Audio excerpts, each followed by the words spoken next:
श्री राम कथा प्रारंभ के उपलक्ष्य में भव्य कलश शोभा यात्रा पंडित सुमित सरकार द्वारा कराया जाएगा कथा का श्रवण। झांसी मां पूर्णेश्वरी देवी मंदिर गोला कुआं पर श्री राम कथा एवं कन्या विवाह समारोह का आयोजन किया जा रहा है, जिसमें कथावाचक पंडित सुमित सरकार द्वारा भक्तों को रामकथा का श्रवण कराया जाएगा। श्री राम कथा प्रारंभ के उपलक्ष्य में भव्य कलश शोभा यात्रा मां मुनेश्वरी मंदिर गोला कुआं से प्रारंभ हुई, जिसका रूप बड़ा बाजार, मानिक चौक, कोतवाली, पंचकुइयों का मंदिर होते हुए गांधी घर का टपरा वापस मंदिर पर समापन हुई। कलश यात्रा में ढोल, नगाड़े, घोड़े, बगी, बैंड आदि शामिल रहे। भक्तों के द्वारा जगह जगह पुष्प वर्षा कर कलश यात्रा का स्वागत किया गया, जिसमें सैकड़ों की संख्या में महिलाएं उपस्थित रही। श्रद्धालुओं ने जय सियाराम के जयकारे लगाए। 25 जनवरी को कलश यात्रा हुई। 26 जनवरी को श्री राम कथा प्रारंभ दोपहर 2 बजे से सायं 6 बजे तक होगी। 1 फरवरी 2026 को कथा का समापन एवं हवन पूजन मंदिर के पुजारी अवधेश द्वारा संपन्न कराया जाएगा। कथा के मुख्य यजमान श्रीमती संगीता मनीष नीखरा एवं यजमान श्रीमती अलका मनीष सर्राफ होंगे। आशीष उपाध्याय, नीलेश सोनी, छोटे सोनी, जितेंद्र, जीतू सोनी, चंचल वर्मा, विनोद ग्रहण आदि मौजूद रहे। अमित कुमार साहू की रिपोर्ट।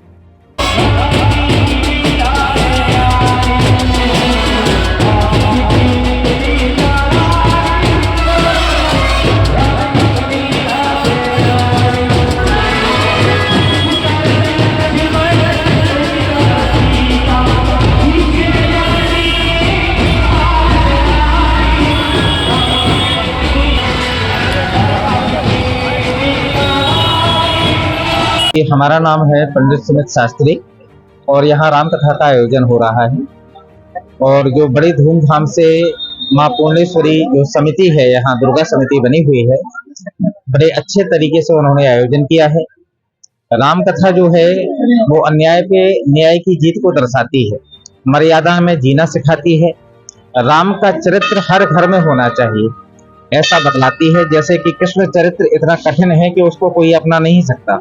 6 माह में उन्होंने पूतना को मार दिया, परंतु रामचरितमानस में जब ताड़का को मारा है भगवान ने, उसके पहले गुरुकुल में शिक्षा ली, उसके बाद उन्होंने वध किया। इसलिए यहाँ राम कथा का आयोजन हो रहा है, जो बड़े भव्य पूर्ण तरीके से हो रहा है और हम सबसे आशा करते हैं कि अधिक से अधिक संख्या में आएंगे। भक्तों को राम कथा सुनने का उपहार ये है, एक तो मानसिक वेदना से मुक्ति। राम कथा से मानसिक वेदना में अंतःकरण में शुद्धि हो जाती है, मानसिक वेदना से व्यक्ति मुक्त हो जाता है। जैसे व्यक्ति के 4 शत्रु हैं, काम, क्रोध, लोभ, मोह और मत्सर। और आज का समय ऐसा है जिसमें काम और मत्सर व्यक्ति के ऊपर ज्यादा प्रभावी हो रहा है। मत्सर का अर्थ ये होता है कि इनके पास ऐसा क्यों है, और इन सभी से जो निजात दिलाने वाली है वो है राम कथा है। इसलिए राम कथा सुनना हमको बड़ा आवश्यक है। तो क्या कार्यक्रम होगा? मनीष नीखरा नाम है हमारा और यहाँ पर पूर्णेश्वरी देवी का प्राकट उत्सव मनाया जाता है हर वर्ष। तो पिछले 20 साल से ये मनाया जा रहा है। हर वर्ष की बात यहाँ कभी भागवत, कभी राम कथा, बराबर कभी यज्ञ बराबर चल रहा है। राम कथा हुई है, वहाँ से प्रारंभ कहाँ पर? राम कथा तो कल से प्रारंभ हुई, आज तो केवल कलश यात्रा निकाली गई। तो कलश यात्रा का उद्देश्य होता है लोगों को इसका एक प्रचार प्रसार, लोगों को पता चले यहाँ राम कथा हो रही है, इससे आज कलश यात्रा निकाली गई। ये प्राकट उत्सव के उपलक्ष्य में कितने दिन का प्रोग्राम? 9 दिन का प्रोग्राम है। यहाँ पे एक सामूहिक शादी भी रखी गई है। ये सारा कार्यक्रम यहाँ की समिति के द्वारा किया जाता है। कितने समिति तो सारे मोहल्ले की है, बहुत सारे लोग हैं कॉलोनी मोहल्ले के।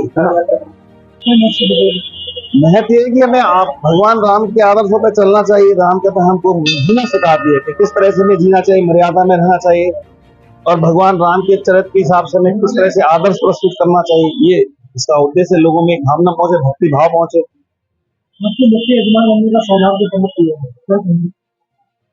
हमें ऐसी देवी जी की बड़ी कृपा है कि 20-25 वर्ष में हमें हर जगह मुक्तदान बनने का सौभाग्य प्राप्त होता है, चाहे इसको हो, चाहे कोई बड़ा यज्ञ हो, चाहे राष्ट्रीय यज्ञ हो।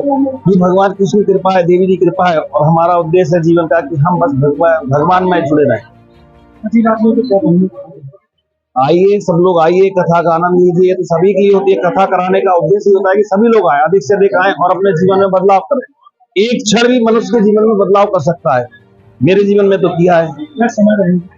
समय 2 बजे से शाम को 6 बजे।